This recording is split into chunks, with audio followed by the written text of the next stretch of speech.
Hoje, o Vietnã é um país com 84 milhões de habitantes, espalhados em cidades como Ho Chi Minh e Hanoi. E em selvas e montanhas, que não lembra em nada o campo de batalha sangrento deixado pela Guerra do Vietnã. Esta é a parte da guerra que não se vê na TV.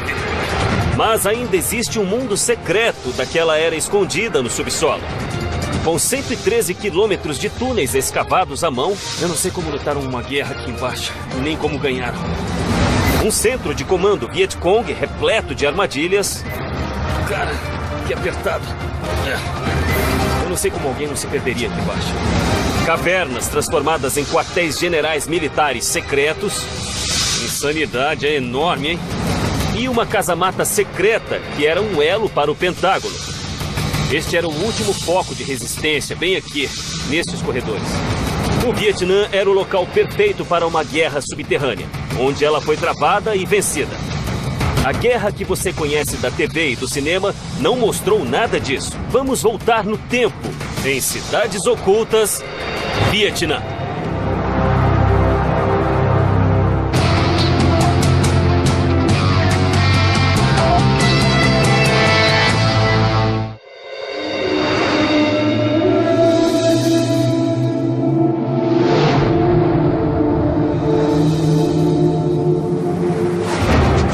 Os campos de batalha secretos da Guerra do Vietnã estão sob as cidades, vilarejos e selvas do país. Os túneis, trincheiras e casamatas usados para travá-la foram engolidos pela selva, abandonados ou esquecidos. Mas ainda estão lá. Você só precisa saber onde olhar.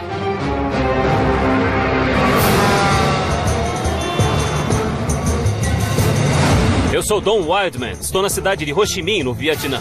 Uma metrópole que avança em um ritmo frenético. Hoje ela é a energia por trás de uma das economias que mais cresce no mundo. Mas apenas 32 anos atrás, esta era a Saigon, assolada pela guerra. Uma cidade entranhada numa sangrenta guerra civil, apanhada em uma luta épica entre superpotências mundiais. Na época, o Vietnã era um país pobre, uma nação dividida em dois. Então, como um exército de plantadores de arroz e pescadores resistiu ao grandioso poderio militar americano? Para saber as respostas, você precisa ir fundo, precisa ir ao subterrâneo. Os vietnamitas tinham um longo legado de guerrilhas, desde a invasão da dinastia Qin no século II a.C. até a ocupação francesa no início do século XX. Mas após a ocupação francesa, o Vietnã ficou dividido em dois no paralelo 17. O norte comunista e o sul democrata. No decorrer dos anos 60, a tensão entre o norte e o sul chegou ao auge. Finalmente, em 1965, a guerra começou para valer. Os vietnamitas do sul e seus aliados americanos tiveram de enfrentar um inimigo preparado e disposto: o exército norte-vietnamita. Mas o maior desafio era a luta contra os guerrilheiros no sul, os Vietcongs. Em 1965, para cada Vietcong, havia 2 soldados americanos. Eles concentraram o seu poderio militar em uma área de 103 quilômetros quadrados, chamado Triângulo de Ferro, o núcleo da atividade Vietcong e o sistema de túneis de Cu Chi. Quando os soldados americanos foram lançados nas selvas do Vietnã, tinham que encarar isto aqui, as selvas mais densas do mundo. Eles sempre ficavam atentos às armadilhas e aos Vietcongs que pareciam surgir do nada. E eles sabiam também que o inimigo operava em túneis sob o solo. Mas o que não sabiam era que havia um enorme complexo militar escondido bem embaixo dos pés deles. O sistema de túneis de Cu Chi estendia-se por 120 quilômetros e chegava a 16 quilômetros de Saigon.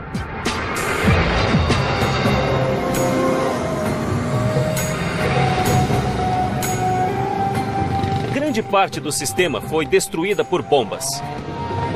Mas no vilarejo de Tung Phu, uma boa parte dos túneis está intacta. E Ho Ryu Yan, um guia local, os conhece bem. Consegue achar a entrada, Dom? Achar a entrada? Isso aqui parece uma entrada. Você quer abrir? Aham. Bum! E a bomba explodiu. Tinha uma armadilha aí. Isso aqui tem uma armadilha. Foi explodido por uma bomba, né? Então isso é um engodo. Quer dizer, queriam que a gente encontrasse. Queria que abrisse. Eles queriam que morrêssemos, não é isso? Um grupo de elite de soldados aliados, apelidado Ratos de Túnel, se ofereceu para infiltrar o complexo subterrâneo Vietcong. Era o único jeito de achar e matar o inimigo. Mas também era a missão mais mortífera da guerra, pois os túneis eram um inferno. E os ratos de túnel frequentemente eram apanhados em armadilhas como esta.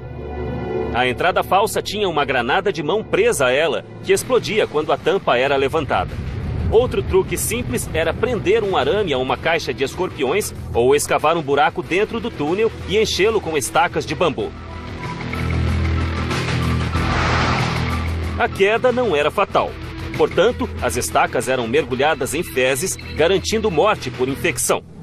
Você pode encontrar sozinho, é uma área bem pequena. Ah, legal. Quer dizer então que é um buraco bem pequeno. Sim, era só para vietnamitas, eles eram magrinhos. Entendi, então eram pequenos. É? Eram soldados pequenos. Eles passavam por aqui, mas um americano como eu não passava fácil. Portanto, isso já era uma proteção. Nossa, tem uma rede enorme aqui embaixo. 40 anos atrás, seria um risco entrar em um túnel minúsculo, escavado à mão, que podia se estender por quilômetros ou terminar em uma armadilha ou em uma casa-mata cheia de inimigos. É bem apertado, não é? É bem escuro. E é bem apertado.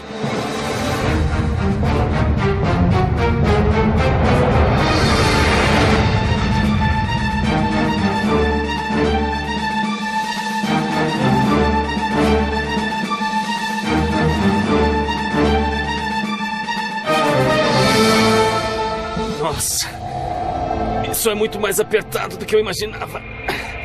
É por aqui? É. E todos os túneis eram deste tamanho? Acho que na guerra um pouco menores do que este. Nossa, olha só isso. É um escorpião, não é? É. Bastante apertado. É uma coisa se você é um Vietcong e conhece esses caminhos, mas se descesse e tentasse pegá-los... Nossa, estaria entrando no Covil dos Leões. Embora a taxa de mortalidade fosse de 100% no início, soldados americanos e australianos se ofereceram para ser ratos de túnel.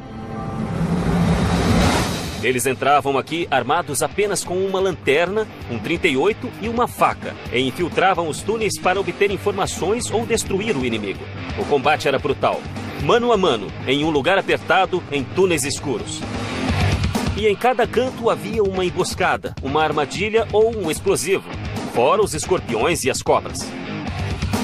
Não havia como se preparar para esse tipo de combate. Mas quando os americanos conseguiam capturar os túneis Vietcongues, eles os transformavam em pistas de treino para os ratos de túnel. Eles criavam pistas de obstáculos com armadilhas, arames e paredes falsas.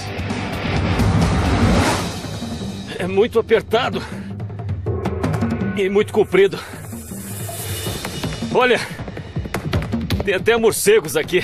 A cada 2 metros tem um morcego. Os ratos de túnel engatinhavam através de um labirinto que crescia há 20 anos. Os túneis de Cauchy começaram como casamatas interligadas na guerra contra os franceses em 1948. No decorrer dos anos, tornaram-se uma série de passagens interligadas, com várias rotas em cada seção, caso um bombardeio ou desmoronamento destruísse uma parte do túnel.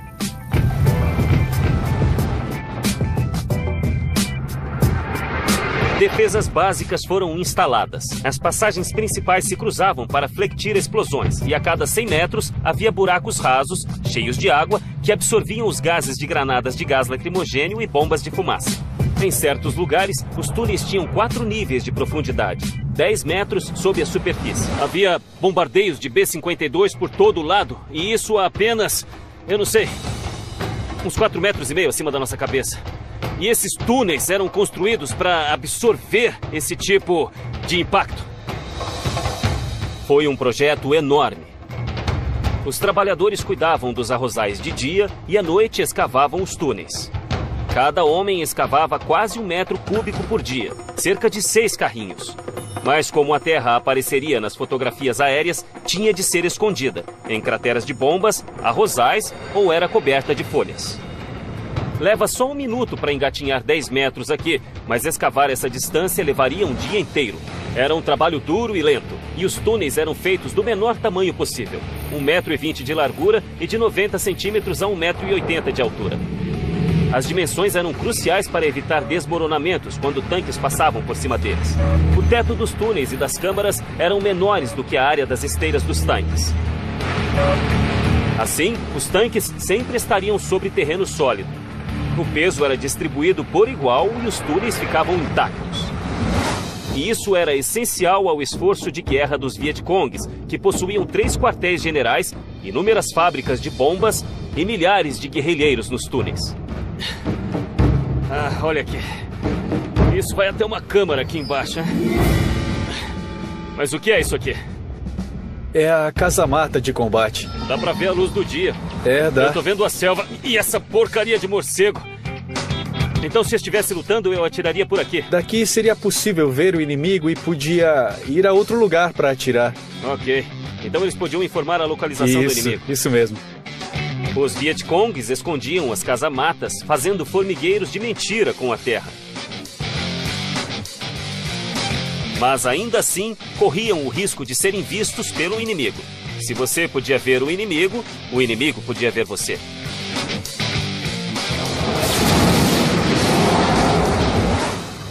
Eu já tinha visto o suficiente para saber que a vida nos túneis podia ser um inferno e só havia visto uma fração do lugar. Na guerra, havia as monções e a chuva. Isto aqui seria lama pura e haveria coisas vivendo aqui, como cobras, sei lá. Caramba, olha só isso. Deve morder. Eu não sei se essa coisa vai me deixar passar sem me morder. Eu não sei como eles travaram uma guerra aqui, muito menos como a venceram. Eu não sei onde tem uma saída, mas eu preciso sair daqui.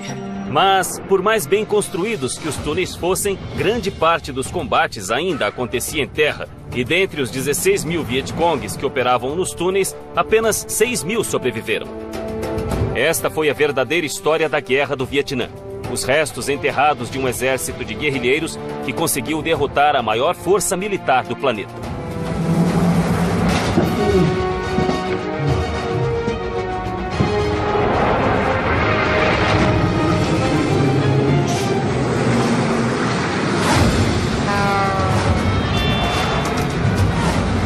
A seguir, um vilarejo inteiro sobrevive por 6 anos no subsolo. Veja. Eu nunca teria encontrado isso aqui. E mais tarde, o coração pulsante da guerra. É imenso, hein? Isso é enorme.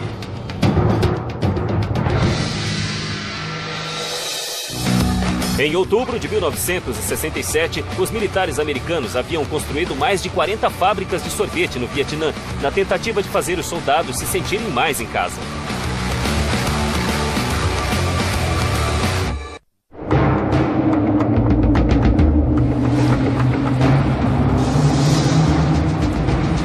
O conflito do Vietnã foi a primeira guerra televisada da história, mas as imagens que chegavam aos lares americanos não contavam tudo.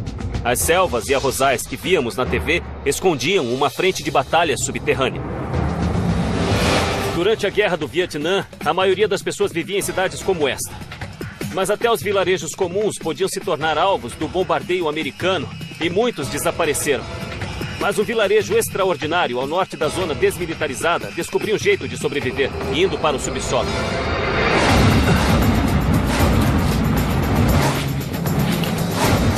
Ao norte da zona desmilitarizada, a região de 5 quilômetros entre o Vietnã do Norte e o Vietnã do Sul, existe um outro sistema de túneis no vilarejo de Vinh Moc. Diferentemente dos túneis de Cu Chi, esta não era uma base militar, mas uma casamata civil. Uma cidade inteira escavada pelos camponeses embaixo da terra. Eu estou em Vinh Moc, o lugar dos famosos túneis. E tem um guia aqui que vai me mostrar os túneis. Oi? Oi. Min cresceu nesta área e me conta que ao final da guerra, os bombardeios americanos haviam destruído todo o vilarejo.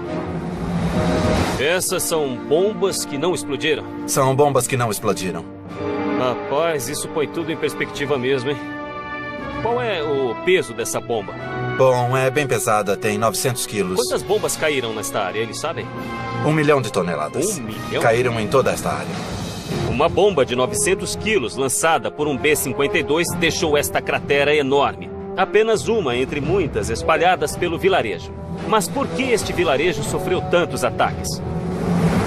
Foi devido à sua posição estratégica no mar do sul da China. 27 quilômetros ao largo da costa de Vinh Moc, havia uma guarnição vietnamita secreta na ilha de Con Co. Essa guarnição era a defesa da costa norte vietnamita e atirava em aviões e navios que invadiam suas águas. Os habitantes de Vinh Moc eram os únicos que podiam levar as armas e as munições para a ilha. Quando os americanos descobriram que Vinh Moc levava armas para a guarnição, bombardearam a área com milhões de bombas de 900 quilos. Muitos civis fugiram, mas 60 famílias ficaram para apoiar a guarnição e a sua missão e transferiram o seu vilarejo para o subsolo. Dentre as 13 entradas, 7 estavam escondidas ao longo deste penhasco. Veja. Ah, legal. Olha só. Então esta é uma das 7 entradas da praia. Isso. Esta é uma das 7 entradas da praia. E esta é a entrada número 1, que está bem camuflada pelo mato. É totalmente camuflada. Mesmo ao olhar lá dentro, nem dá para ver direito. É assim que eles trariam suprimentos e soldados pelo meio do vilarejo. Direto pelo túnel.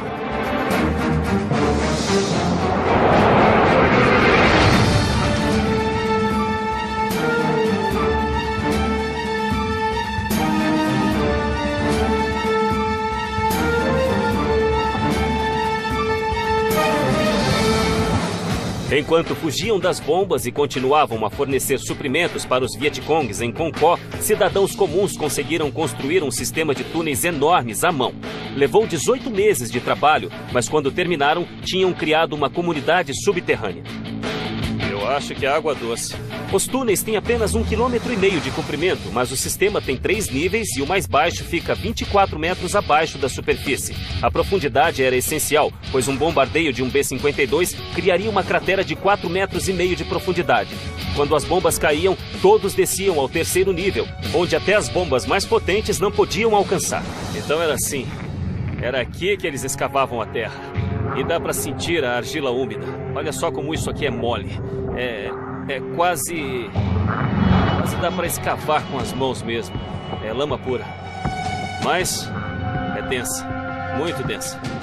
Então não desmorona. A argila densa evitou que esses túneis desabassem com a pressão de 24 metros de terra acima deles. A argila era macia, mas exposta ao ar, endurecia e se tornava a estrutura perfeita. Mas isso não significa que o túnel foi fácil. Usando picaretas, pás e enxadas, eles escavaram 170 metros cúbicos de rocha e terra, o bastante para encher 653 caminhões, e a levaram embora em cestos de bambu no meio da escuridão. Além de criar 2 corredores principais, os moradores escavaram cozinhas, dormitórios, um hospital e tudo o que tinham acima do solo. E 17 bebês nasceram aqui embaixo. Olha aqui embaixo. Olha aqui.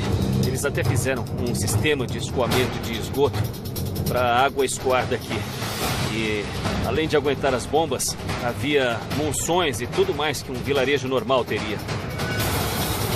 No fim, havia 400 pessoas morando nos túneis de Vinh Moc, apinhadas em espaços apertadíssimos, que ficaram aqui durante 6 longos anos. Ainda estamos no 2º nível. Ok, então nós descemos 2 níveis para chegar até aqui. E a que profundidade nós estamos agora? Esse é o 2º nível, a 15 metros de profundidade, cerca de 45 pés. 45 aí, né? pés. Mas vai mais fundo ainda. Vai, 33 metros de profundidade até o 3º nível. Dá para imaginar crescer aqui embaixo? E havia crianças, 17 crianças nasceram nestes túneis. Então, pela primeira década de sua vida, eles moravam nesses cômodos, assistiam filmes e cantavam canções neste cômodo. E desciam o corredor até a sua caverna, onde a família morava. Que infância dura, né?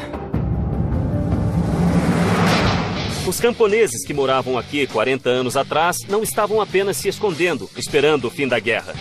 Pescadores faziam corridas noturnas até a base militar na ilha, fugindo dos helicópteros de patrulha americanos. Assim como os ratos de túnel americanos, esses homens se ofereciam para uma missão sabidamente fatal e eram conhecidos como o Esquadrão Suicida. De fato, muitos morreram no mar. Mas se conseguissem voltar a Vinmoc, estariam seguros nestes túneis. E com a movimentação constante de suprimentos, essas passagens escuras eram muito movimentadas.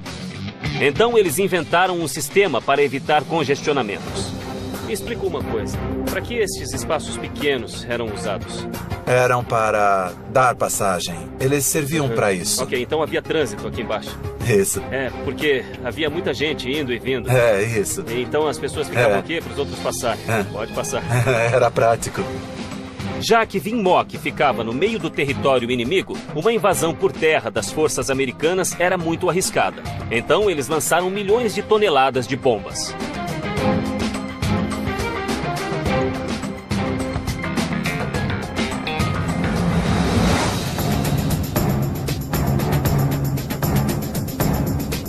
Então, como diferenciavam entre os inimigos e os amigos? Eles tinham batidas secretas como esta. Sei, viu? Então se comunicavam uns com os outros com um sinal que dizia: tudo bem, sou eu. Não me machuque.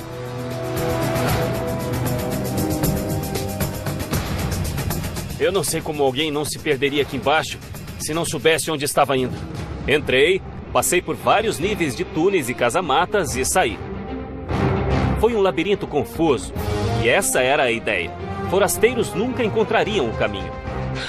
Ar fresco. Então, entramos a 24 metros no sopé deste morro, na praia. O túnel deu a volta no subterrâneo desta montanha e acabou bem aqui, nos fundos do vilarejo. Durante 6 anos, apesar dos bombardeios, superpopulação e pestes, o vilarejo de Vinmoc deu um jeito de se aguentar e nenhuma vida foi perdida. Quando a guerra terminou, em 1975, começou a reconstrução diretamente acima dos túneis que mantiveram esta cidade viva.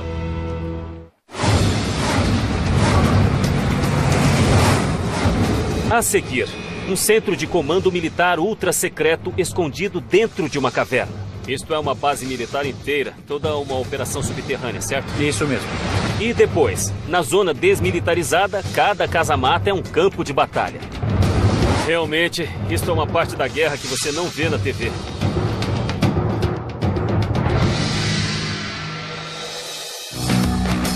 A trilha de Ho Chi Minh é um conceito, não uma estrada. A enorme rede se espalha por centenas de quilômetros no Vietnã e no Laos.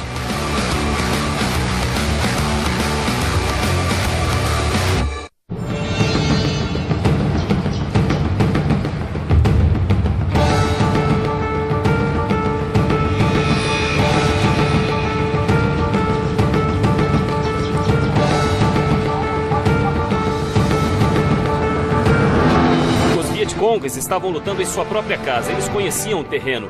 Eles construíram um sistema complexo de túneis no subsolo para operações de campo e abrigos contra bombas. Eles aproveitaram a cobertura densa da selva para esconder as rotas de suprimentos do norte para o sul. E nas montanhas, eles usavam cavernas naturais como base militar altamente secreta. A região de Phong Nha fica nas montanhas de Ke Bang. Fica a 2 horas de carro da cidade de Hue, passando por montanhas de selva densa. Naveguei pelo Rio Son para me encontrar com um ex-soldado sul-vietnamita chamado Sonny. Este é o Rio Son, na região de Phong Nha, no Vietnã do Norte. Estamos acima da zona desmilitarizada, acima do paralelo 17. Era assim que a guerra era travada, no território deles. Eles podiam lutar no meio da selva, eles podiam lutar nos túneis e eles podiam lutar nas cavernas. E é por isso que esta área é famosa. Sonny era oficial do Exército do Sul, que tinha lutado ao lado dos americanos e conhecia esta região e seus segredos como a palma da mão. Escondido nestes cumes existe uma fortaleza impenetrável e altamente secreta. E com ou sem chuva, o único jeito de chegar lá é de barco. O que fazemos? Pegamos um barco até lá? Temos que pegar um barco. É uma pena que está chovendo tanto. Não tem problema. Mas temos que ir de qualquer jeito, né? É isso mesmo. O Rio Son divide o território, mas a maior parte dele é no subsolo. E estes poucos quilômetros expostos foram essenciais para o esforço de guerra, porque aqui ele segue ao longo da principal rota de suprimentos do país, a trilha de Ho Chi Minh. Sem a trilha de Ho Chi Minh, uma rede oculta de trilhas, estradas e túneis, os vietnamitas do norte nunca teriam movimentado homens e suprimentos para os territórios ocupados no sul sem ser descobertos. Mas havia uma falha.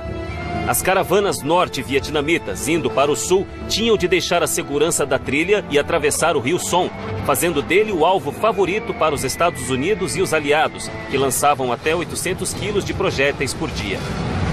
Então, este é o verdadeiro coração da guerra, esta região do interior, bem aqui. Ali você pode ver o morro e a selva. Além disso, tudo faz parte da trilha Ho Chi Minh. As balsas que levavam homens e carga pelo rio eram alvos fáceis para os aviões americanos. Então, os norte-vietnamitas ficaram espertos. As balsas atravessavam à noite e durante o dia ficavam escondidas no porto mais seguro do país, as cavernas de Phong Nha. Este esconderijo era mais do que um atracadouro. Como um castelo medieval, era uma cidade, uma fortaleza e um calabouço. Então, esta é a abertura natural da caverna. Exatamente isso. Não foi trabalhada para parecer assim. Não, não foi trabalhada.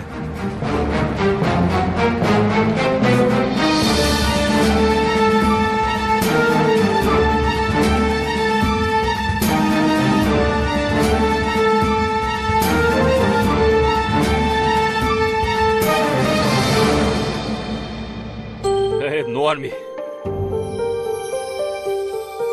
De repente, totalmente quieto. Existem mais de 300 cavernas nestas montanhas, mas Phong Nha é a maior e a mais impressionante. São 14 câmaras, algumas com mais de 30 metros de altura, ligadas por um rio de 19 quilômetros, o mais longo rio subterrâneo do mundo. Durante a guerra, esta caverna fez as vezes de uma base militar. Abrigava um porto, uma sala de reuniões, um hospital e uma prisão. E a parte subterrânea do rio era a estrada que ligava tudo. Os túneis de Cu Chi e Vinh Moc foram escavados à mão, mas este lugar foi obra da Mãe Natureza. O que é isto? O povo desta área conhecia bem estas cavernas. Isso é insano, é enorme. E sabia usá-las em seu benefício durante a guerra. O que tem aqui em cima? Durante a guerra, os vietnamitas do norte usavam como sala de reuniões. O alto comando deles se reunia aqui antes das decisões de seguir adiante, se esconder ou cessar fogo. Quer dizer então que este sistema de cavernas era uma área altamente estratégica. Os americanos sabiam dessas cavernas e também que abrigavam barcos, homens e suprimentos dos norte-vietnamitas, mas não podiam fazer nada a respeito. As montanhas de Cao Bang eram um abrigo antibomba impenetrável. Qual é o tamanho desta montanha aqui acima de nós? As pessoas dizem que tem uns 200 metros. Então tem 180 metros de rocha acima da nossa cabeça. Isso mesmo, é. E isto aqui tem uns 30 metros de altura. É uma proteção total de 210 metros. 210. É um ótimo esconderijo. Uma super casa-mata, né? É, uma super casa-mata. Outro fator de segurança era o fato do rio ser a única entrada ou saída das cavernas. Não havia chance de uma emboscada por trás, porque grandes partes do rio, além destas cavernas, são intransponíveis. É incrível como eles conheciam o terreno que os americanos não tinham como conhecer. Eles sabiam que as selvas os esconderiam e sabiam a localização dos túneis, mas também destas cavernas. E ninguém tinha como descobri-las, elas não estão nos mapas. Lá só está uma montanha. Então, ao sobrevoá-la num bombardeio, não daria para ver isto, mas isto é enorme. E eles podiam se esconder aqui sem que ninguém jamais os encontrasse, ou mesmo que tentasse, nunca encontraria a entrada. 40 anos atrás, este local estaria cheio de soldados, descansando após uma longa marcha pela trilha Ho Chi Minh, preparando-se para lutar. No sul, oficiais aliados construíram bases com salas com ar-condicionado e piscina. Mas os generais norte-vietnamitas se encontravam aqui. Eles aproveitavam todos os recursos naturais, espremiam cada grama de utilidade deles. Então nós estamos embaixo de uma montanha. E eles estão bombardeando lá fora, perto da entrada. E é dia, e então todas as balsas, todos os barcos estão dentro, seguros. Os prisioneiros estão aqui em cima, os feridos estão sendo tratados, os comandantes estão aqui embaixo tomando decisões. Isto aqui é uma base militar completa, é toda uma operação subterrânea, não é? Isso mesmo. Milhares de soldados norte-vietnamitas podem ter passado por aqui. E já que centenas de pilotos foram abatidos nesta área, é possível que prisioneiros de guerra também passassem por aqui. Em casa, os americanos viam a guerra pela TV, mas as imagens que recebiam dos campos de batalha nem chegavam perto da realidade.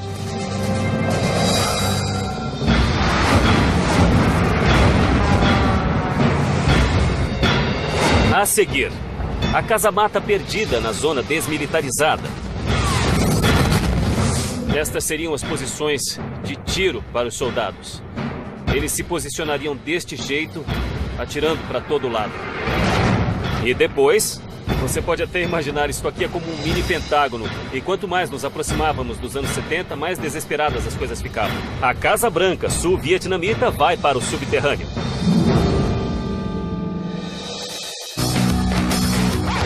O Vietnã tem apenas 40 quilômetros de largura, metade da parte mais estreita de Nova Jersey.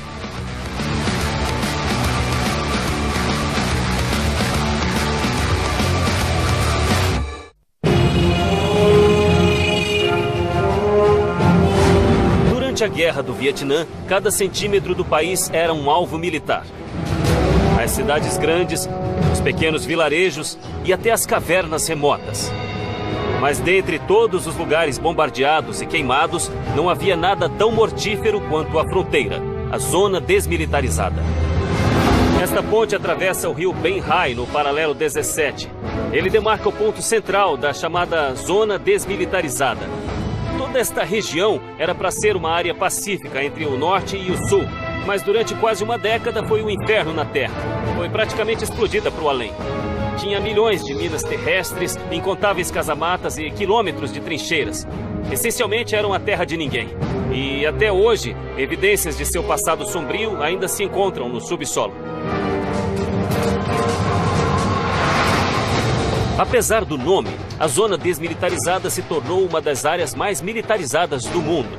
E foi alvo dos maiores bombardeios dessa guerra de 14 anos. Existem centenas de casamatas. Trincheiras e trilhas ainda cercam a região.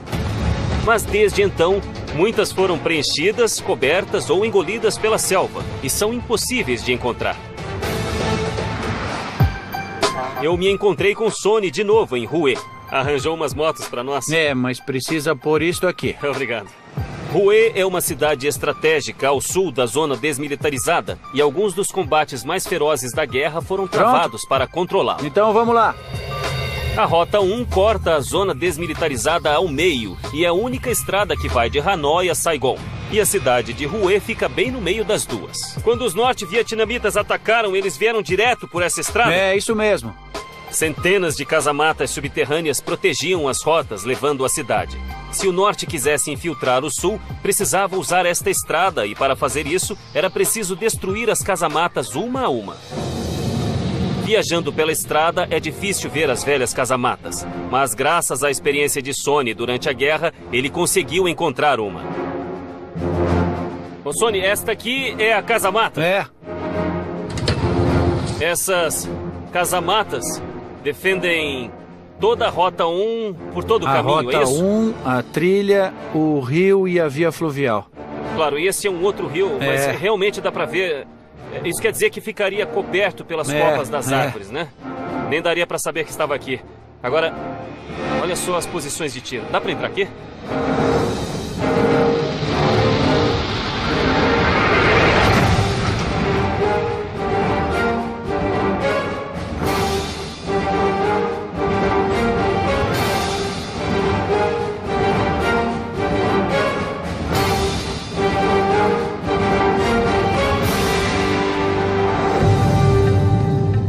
Este é só o primeiro nível, tem mais dois mais pra cima. Mesmo. Ah, sim. Vamos subir até lá. Tem um segundo e um terceiro nível. Isso realmente é a parte da guerra que não se vê na TV.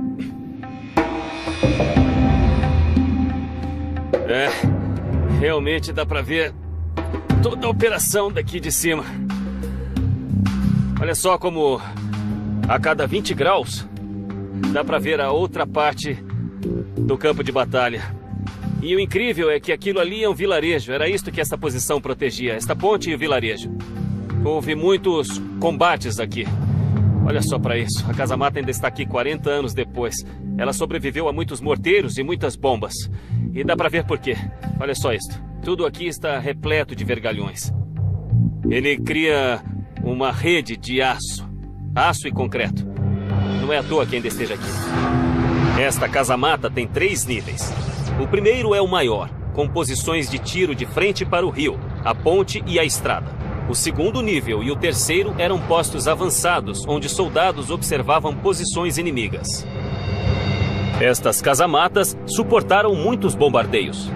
Como aquelas da Segunda Guerra Mundial, estas eram feitas de concreto reforçado com vergalhões e assim eram 20 vezes mais fortes do que uma estrutura de concreto comum.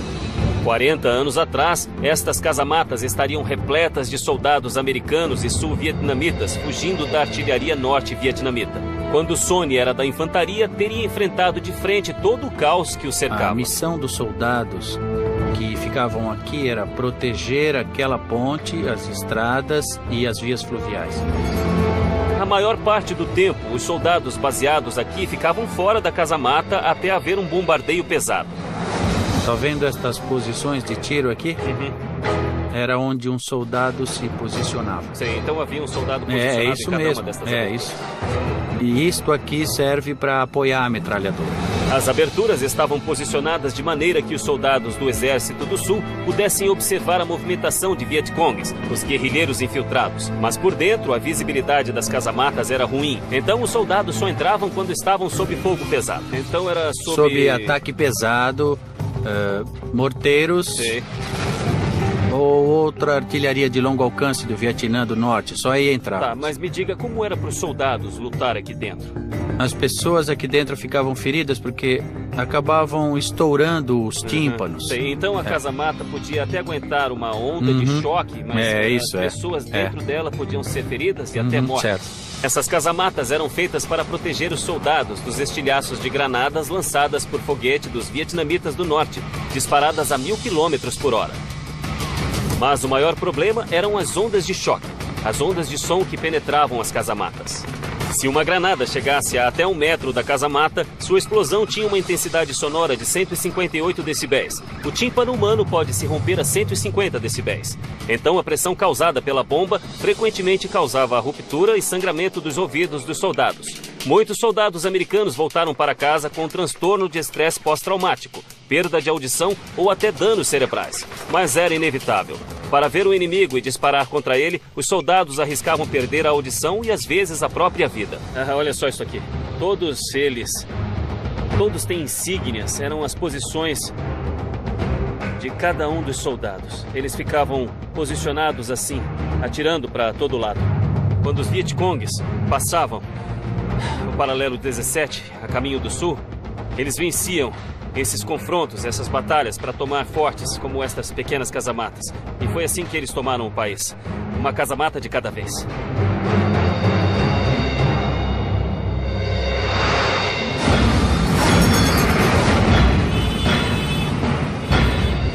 A seguir, o centro do poder e o elo subterrâneo para o Pentágono. Eles lutavam nas selvas, mas o coração da guerra era bem aqui.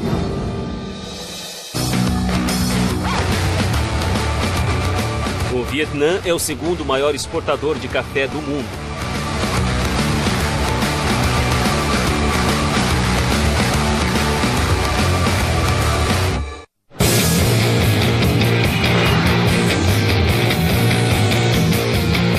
Esta é a cidade de Ho Chi Minh, mas em abril de 1975 ainda era Saigon, a capital do Vietnã do Sul, por pouco tempo. O Sul e os aliados americanos estavam desgastados por uma década de batalhas contra um exército invisível e incansável. Mas o final estava próximo. Durante 10 anos, o coração das forças sul-vietnamitas e americanas ficava dentro de uma casamata altamente secreta e ultramoderna embaixo do Palácio Presidencial. Este edifício tem 5 andares de altura e ocupa uma quadra inteira. Levou 3 anos para construir e durante a Guerra do Vietnã era o lugar mais seguro para o presidente se esconder. Era a Casa Branca e o Pentágono reunidos em um só.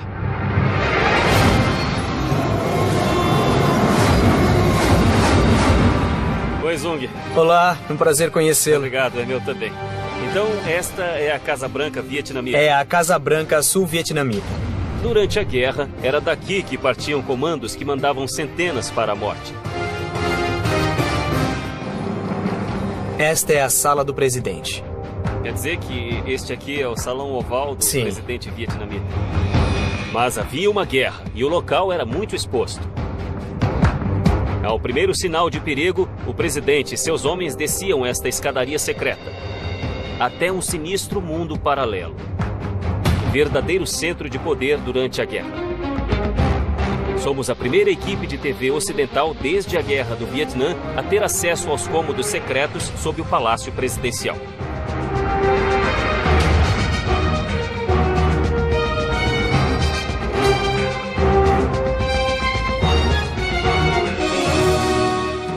Sob a superfície, os líderes sul-vietnamitas estavam a salvo de balas, estilhaços e granadas de mão e podiam se concentrar na administração da guerra. Não entendo. Então tem um monte de Essas eram áreas de Quer trabalho. dizer que este lugar estava cheio de militares ao telefone, administrando toda a batalha. Sim, eram daqui que podiam se comunicar com as forças aliadas e também com os generais no campo de batalha. Nos anos 60 e 70, esta sala devia estar apinhada. E no outro extremo destes telefones primitivos, havia soldados americanos ajudando o Sul a livrar o país do comunismo. Mas o mais incrível ainda é que nesses cômodos, abaixo da grande metrópole, uma guerra era planejada e administrada, sem satélites espiões, computadores ou celulares. E isto aqui é para enviar e receber Sim. mensagem? Isso, eles passavam documentos por aqui. É uma tecnologia para Muito mensagens básica. bastante básica. Ah, e olha, isso é quando um telefone era um telefone. General Electric. Isso. Então todo o equipamento é americano. Sim, com o apoio dos Estados Unidos. Aham. Porque eles se comunicavam com o Pentágono nos Estados Unidos. Tudo isto é equipamento americano. Olha só isso aqui. Isso é tudo o que havia enquanto a guerra era travada. Eles lutavam nas selvas, mas o sistema central era bem aqui. Nossa, se espalha em todas as direções. Dá até para imaginar, porque isso aqui é como um mini Pentágono. Isto é uma casa-mata e eles travavam uma guerra daqui. E quanto mais eles se aproximavam dos anos 70, pior ficava a situação. E este foi o último ponto de resistência nesses corredores embaixo do palácio. Camponeses de Vinh Moc e Cu Chi buscaram refúgio no subterrâneo, assim como o presidente do Vietnã do Sul. Ele até dormiu aqui embaixo quando a ameaça era grande. Se algo acontecesse no subterrâneo, ele ia para um abrigo antibomba, Sei, ok. mas isso não era muito confortável. Não é muito aconchegante, né? É bem espartano. E onde essa escada Ah, leva? é a escada para os guarda-costas. Dá acesso ao porão do segundo nível. Os guarda-costas Isso, da isso segurança mesmo. presidencial ficava ali. O abrigo antibomba do presidente ficava 9 metros abaixo da superfície, no segundo andar da casa-mata. Se houvesse um ataque direto ao palácio e não houvesse tempo para sair, era o último retiro do presidente. Mas quando não havia perigo imediato, a guerra era conduzida das salas de guerra no primeiro andar da casa-mata. E toda essa estrutura subterrânea era protegida por chapas de aço contra o impacto direto das bombas. Mas no fim, nada disto bastou para impedir os norte-vietnamitas. Zoom me levou do porão para o telhado do palácio, o melhor assento da casa para ver o fim de uma era. Aqui em cima? Ficava aqui em cima. Dá mesmo para ter uma boa perspectiva daqui, né? Dá. Aquele é o famoso portão. Na manhã de 30 de abril de 1975, os primeiros tanques das Forças de Libertação passaram pelos portões e ocuparam este Eu prédio. já vi as fotos. Então havia uma longa fila de tanques vindo por ali, por aquela estrada. Isso. Era a primavera de 1975. Os Estados Unidos assinaram um cessar-fogo com o Vietnã do Norte e as tropas de terra americanas partiram. Thieu, o presidente sul-vietnamita, jurou continuar a luta, mas quando as forças do Norte convergiram para Saigon, ele fugiu do país. Em 29 de abril, civis em pânico correram para fugir da cidade, tentando embarcar em um punhado de helicópteros americanos. Em 30 de abril, tanques norte-vietnamitas entraram na cidade e vieram para o Palácio Presidencial. O conflito havia se arrastado por 14 longos anos e terminou tão rapidamente que todo este equipamento foi deixado para trás. Lembranças mudas de uma guerra.